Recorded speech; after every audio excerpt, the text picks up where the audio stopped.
نواں گٹا کھل گیا جناب عالی، نواں گٹا کھل گیا ہے، اور ہم نے آپ کو چیتاونی دی تھی، کئی مرتبہ یہ بتایا تھا کہ چراغ سب کے بجھیں گے، ہوا کسی کی نہیں، تو ہوائیں تو کسی کی نہیں ہوتی۔ ایک آڈیو لیک سامنے آ گئی ہے۔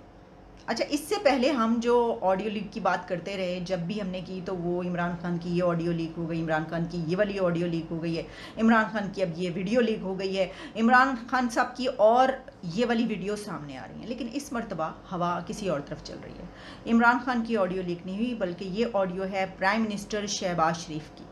اور پرائم منسٹر شہباز شریف کی گفتگو ہو رہی ہے ان کے پرنسپل سیکرٹری یا پھر ان کے کوئی اسسٹنٹ ان سے گفتگو فرما رہے ہیں، کوئی کہہ رہا ہے کہ یہ توقیر شاہ ہیں، کوئی اور نام لے رہا ہے، جو بھی ہیں ان سے یہ گفتگو ہو رہی ہے، جس میں ذکر ہو رہا ہے انڈیا کا، اور بات ہو رہی ہے مریم نواز کے متعلق۔ اب سب سے پہلے تو یہ کہ کیا یہ آڈیو لیک جو ہوئی ہے یہ ٹیلی فونک کنورسیشن ہے دونوں کے بیچ، کیونکہ اس سے پہلے ٹیلی فونک کنورسیشن جو ہے وہ آڈیو لیک کی صورت میں سامنے آتی رہی ہیں، فون کالز، یا پھر یہ آمنے سامنے بیٹھ کے گفتگو ہو رہی ہے۔ اس کی وجہ یہ کہ اگر تو یہ آمنے سامنے بیٹھ کر گفتگو ہو رہی ہے تو جس جگہ پر اگر پرائم منسٹر کا کمرہ ہے تو وہ تو اس کا مطلب ہے کہ بات بڑھ چکی ہے، یعنی یہ کہ گئی بھینس پانی میں۔ اس کی وجہ یہ ہے کہ ان کے کمرے میں اگر کوئی ایسی ڈیوائس لگی ہے جس پہ کوئی ریکارڈنگ ہو رہی ہے، ریکارڈ ہو گئی ہے، تو اس میں تو پتہ نہیں کیا کیا ریکارڈ ہوا ہوگا۔ تو میں آپ کو وہ آڈیو لیک سنوائی دیتی ہوں،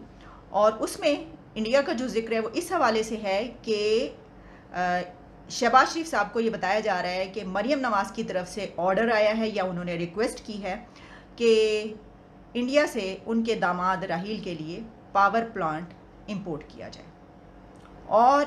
شہباز شریف صاحب کو یہ بتانے کی کوشش کر رہا ہے، وہ ان کا اسسٹنٹ ہے یا جو بھی ہے، کہ یہ بات تو بڑھ جائے گی۔ اس کی وجہ یہ ہے کہ یہ بات جب آگے جائے گی، یہ تو ریٹن شیپ میں ہوگی، یہ تو کمیٹیوں تک پہنچے گی، تو یہ تو بات باہر آ جائے گی، تو سب کا پتہ چل جائے گا، یہ تو بڑی خطرناک بات ہے۔ اب آپ جانتے ہیں کہ انڈیا سے یہاں پر امپورٹ کرنے کی کوئی بات، ایکسپورٹ کرنے کی یا تجارت جو ہے یہ تو ایک جرم ہے،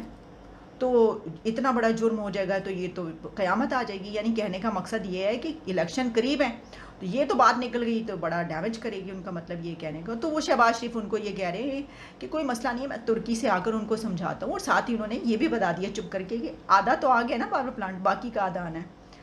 تو یہ کنورسیشن میں آپ کے سامنے رکھ دیتی ہوں، آپ سن لیں۔ حالانکہ کوئی یہ کہتا ہوا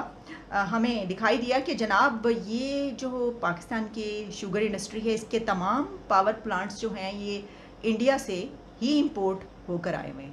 اور انڈیا سے پاور پلانٹ امپورٹ ہو کے آتے ہیں، یہ کوئی نئی بات نہیں ہے۔ ہاں پابندی ہے امپورٹ پر کئی سال سے، لیکن ادھر ادھر سے نکل کر آ جاتے ہیں۔ چلے اس کے جتنے اینگلز ہیں اس کے پر گفتگو کرتے ہیں، آپ یہ کنورسیشن پہلے سن لیں۔ 3-4 مہینے بعد ڈالنے سے فلیک آئے گا سر، چلیں اس کو ذرا پھر ان کو آن بورڈ لے کے، اس کی بیوی کا ویسے بھی سرجری ہوئی ہوئی ہے تو میں کوئی تھوڑا سا ریسٹ کر کے دوں۔ ایک کام سر کل مجھے مریم صاحبہ نے واٹس ایپ کیا تھا، ہمارا تھوڑا سا چیٹ ہوا تھا، وہ بالکل نہیں کرنے کا سر، بہت فلیک آئے گا۔ کیا یہ جو ان کے داماد ہے نا سر راحیل، یہ کوئی وہ مجھے دیا کیا کیس دیا، آپ اس کو دیکھ لیں ڈاکٹر صاحب، میری بات سنیں نا، اس کا طریقہ ہے نا، مجھے رات بات کی تھی، he's her son-in-law and very dear to her and rightly so، کر کے لاجیکلی آپ بیٹھ کے ان کو مل کے یا یہ مل لیں کہ جی یہ ایشوز ہیں، یہ میرے خیال سے 2 کام ہوتا ہے سر، ایک ان کا گریڈ اسٹیشن آدھا آ گیا ہوا انڈیا سے پلانٹ، وہی ہے نا، ایسا ہی ہے سر، ہاں، تو باقی آدھا رہ گیا ہوا ہے۔ سر ایشو یہ ہے کہ وہ پہلے جائے گا ECC میں، پھر آئے گا کیبنٹ میں۔ اب پرائم منسٹر کی عزیز فارمر پرائم منسٹر کی ڈائریکٹ فیملی کا انڈیا سے مشینری آنا آپٹکس کے لیے تو بڑا سر، آپٹکس نہیں، یہ بالکل گلے پڑ جائے گی بات، بالکل میں مانتا ہوں، تو اس کو آپ پہلے بتا دیں، پھر میں اسے خود بات کر لوں گا بڑے اچھے طریقے سے۔ جی ٹھیک ہے۔ وہ دوسرا جو کام ہے نا سر ان کا میپکو والا، جو گریڈ اسٹیشن کی انہوں نے اتحاد پارک بنایا رہی خان میں، وہ ہم کرا رہے ہیں۔ اچھا، 2 کام ہونے تھے، پہلا تو میں نے کہا یہ میں ابھی لگ جاتا ہوں۔ اتحاد پارک کیا ہے؟ کوئی ہر ہاؤسنگ سوسائٹی بنا رہے ہوں گے سر، تو ہاؤسنگ سوسائٹی پہ اپنا گریڈ اسٹیشن بنانا وہ ایک پڑتا ہے، نیشنل وے میں ہو جائے بس، وہ تو ہو جائے گا سر، وہ تو روز لوگ کراتے ہیں، کوئی ایشو نہیں، لیکن یہ جو ہے نا سر انڈیا سے مشینری لانے والا بڑا فلیک آئے گا۔ جی جی، اور پھر رات ہوتا نا سر چپکے سے آ جاتی، ECC میں لے جانا، وہاں ڈسکس ہونا اس نام سے، پھر کیبنٹ میں ڈسکس ہونا۔ اس کو آپ بات کریں، پھر میں جب لندن سے اپنا ٹرکی سے آؤں گا میں خود بلا کے سمجھا دوں گا۔ میری رائے تو یہ ہے سر کہ مناسب وقت پہ ہم ڈار صاحب کی ڈیوٹی لگائیں، وہ کر لیتے ہیں سر، وہ بڑے میاں صاحب سے گاڑی بھی انہوں نے ریویو کرا لی تھی، وہ پھر نہیں گئی سر۔ ٹھیک ہے، پھر اس طرح کر لیں، جی سر، اس طرح کر لیں، ٹھیک ہے۔ باقی سر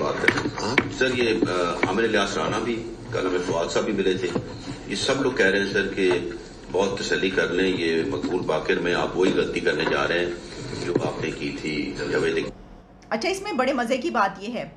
کہ پرائم منسٹر کے ساتھ جو محو گفتگو ہے انسان, جو بندہ گفتگو فرما رہا ہے, بات کر رہا ہے, وہ آخر میں کہتا ہے کہ سر ایسا کرتے ہیں کہ یہ بات ہم اسحاق ڈار صاحب کو کہہ دیتے ہیں. یعنی اسحاق ڈار بڑے ماہر ہیں اس چیز کے,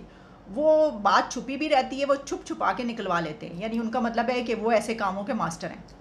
اب دیکھیں کہ سوال اس میں کئی اٹھ سکتے ہیں, کچھ تو میں نے ڈسکس کر لیے, میں نے آپ کو بتا دیا. سب سے پہلی بات تو یہ کہ جو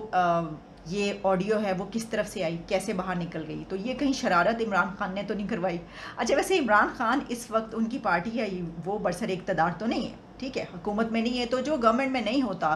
اس کا یہ کام کروانا ذرا مشکل ہوتا ہے. لیکن